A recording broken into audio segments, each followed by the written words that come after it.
écoutez Alger Chaîne 3, le journal.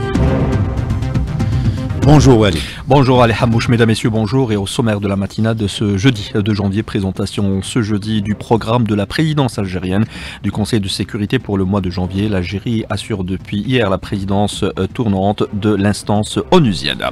11 personnes, parmi lesquelles le chef de la police du mouvement de résistance palestinien Hamas, tombent en martyr dans une frappe sioniste sur la zone d'Al-Mawassi, à l'ouest de la ville de Khan Younes. Autre preuve du cynisme sioniste, 59 000 arbres déracinés en Cisjordanie occupés en 2024.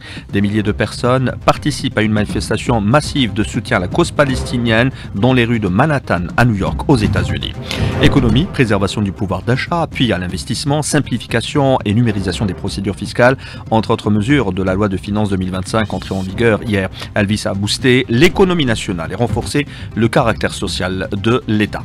Nous nous intéresserons une nouvelle fois à cette ébullition qui persiste au Maroc. Les Marocains qui continuent de souffrir de l'échec des politiques du régime du Marzen, la nouvelle année qui aggravera la crise du peuple marocain qui vit dans des conditions catastrophiques à tous les niveaux, y compris la situation économique. C'est ce que révèle un rapport par des experts marocains. Et puis les livraisons de gaz russe à l'Europe via l'Ukraine ont définitivement cessé hier après l'expiration d'un contrat signé entre les deux parties fin 2019. Il y aura du sport avec la suite des 32e de finale de la Coupe d'Algérie. Une seule affiche ce jeudi, JS Saoura, USM Khenchela.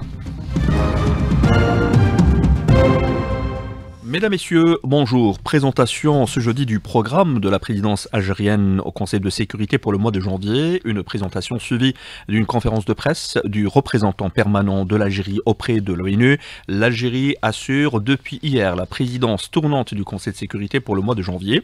Elle coïncide avec le début de sa deuxième année en tant que membre non permanent du Conseil de sécurité, la défense de la cause palestinienne ainsi que des questions arabes et africaines en tête des priorités de son action diplomatique. La question palestinienne, question centrale, justement, l'occupation sioniste qui poursuit sa guerre génocidaire contre les civils palestiniens, principalement contre les femmes et les enfants. 15 civils sont tombés en martyrs dans une série de frappes aériennes sionistes contre le camp de réfugiés d'Al-Shati à l'ouest de la ville de Gaza. Des avions de chasse de l'occupant ont bombardé un rassemblement de civils dans la ville de Jabalia, dans le nord de Gaza. Le bilan provisoire fait état de 10 martyrs et des dizaines d'autres blessés.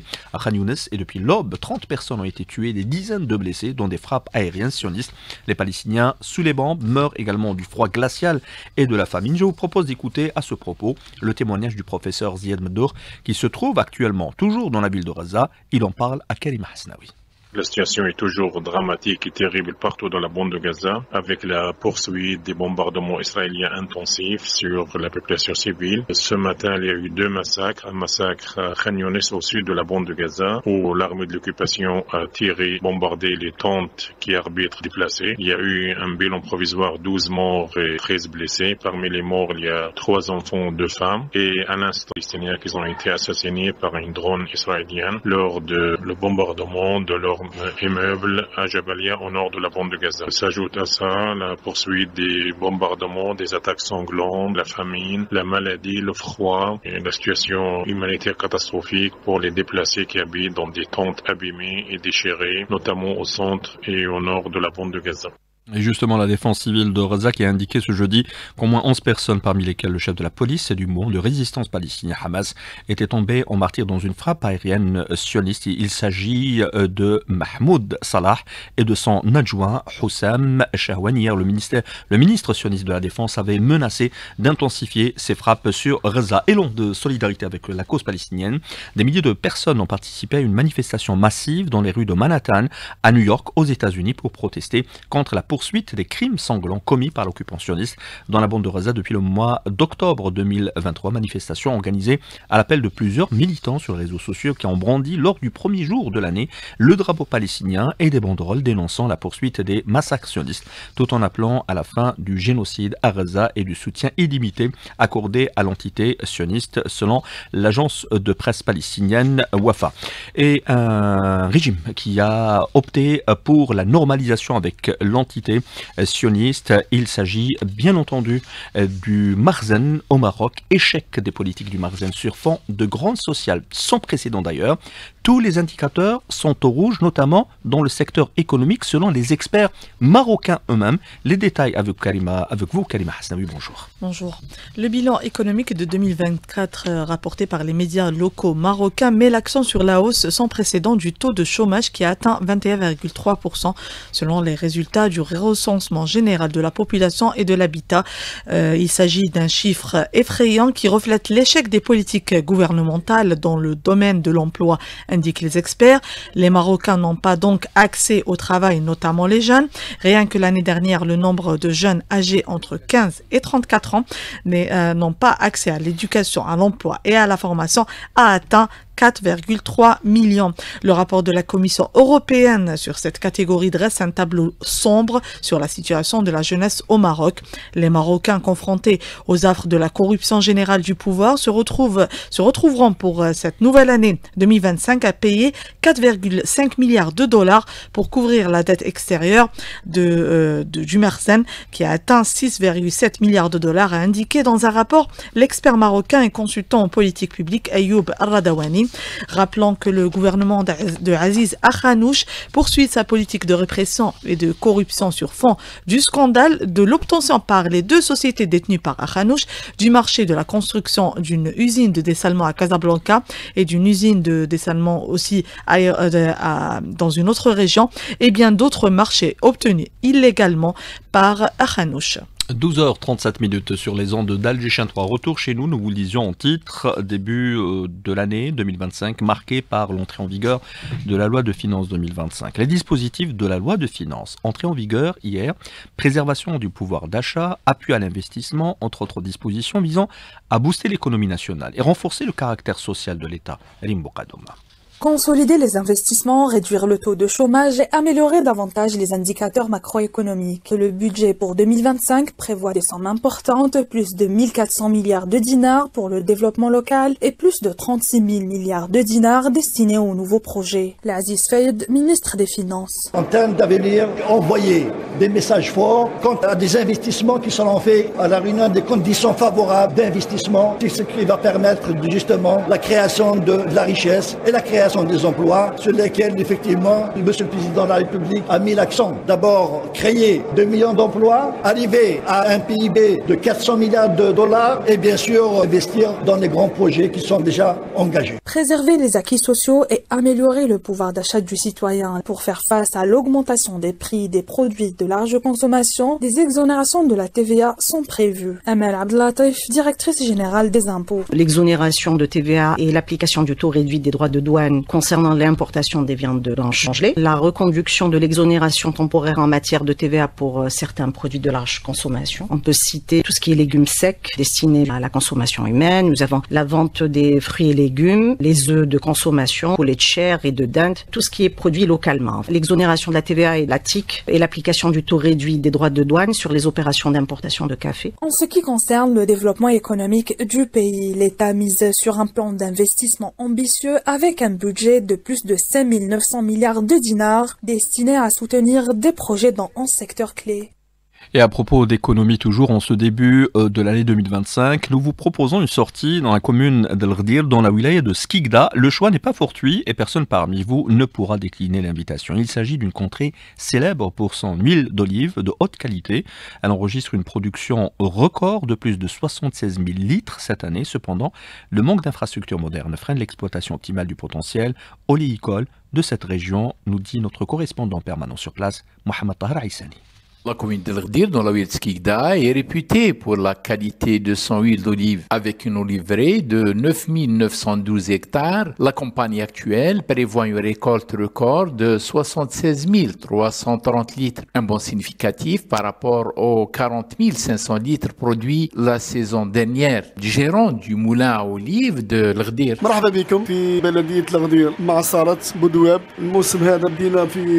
Bienvenue dans la commune de El Ghdir. Pressoir, Boudaoud. Cette saison, nous avons commencé aux alentours du début du mois de novembre. Nous poursuivons l'opération et par rapport à l'année dernière, la récolte est moyenne. Cependant, le rendement par quintal a doublé par rapport à l'année précédente. Cette année, nous vendons l'huile à 1000 dinars le litre. Il y a une forte demande pour l'huile d'olive car les gens connaissent bien notre produit. Notre pressoir est semi-traditionnel. Il fonctionne avec des meules en pierre. Mon souhait est que l'État m'accorde une parcelle de terre de 10 ou 15 hectares. Le secteur oléocole d'El Gdir offre des perspectives prometteuses. Toutefois, il est impératif d'investir dans des équipements modernes et soutenir les producteurs pour exploiter pleinement le potentiel de cette filière emblématique. De Skikda, Mohamed Taraïsani pour la chaîne 3. Et justement, en termes des chiffres à retenir, en termes de développement local, 181 exploitations agricoles raccordées au réseau électrique à Babar, commune de la wilaya de Khenchla par ailleurs, de 150 hectares. La superficie consacrée à l'agriculture des légumes secs passe à 7000 hectares dans la wilaya de Mascara cette année. Nous vous lisions en titre ce tueur silencieux qui continue à faire des victimes. Nouveau drame à Omlebouagui. Hier, 3 personnes ont trouvé la mort asphyxiées par le monoxyde de carbone. La Sonelgaz compte atteindre les 22 millions de détecteurs d'ici la fin de l'année. Plus de 11 millions de détecteurs de monoxyde de carbone ont déjà été installés dans les foyers et les divers établissements à travers le pays. Le porte-parole de la direction générale de Sonelgaz, Khalil Hadna, contacté par Meissa Smail.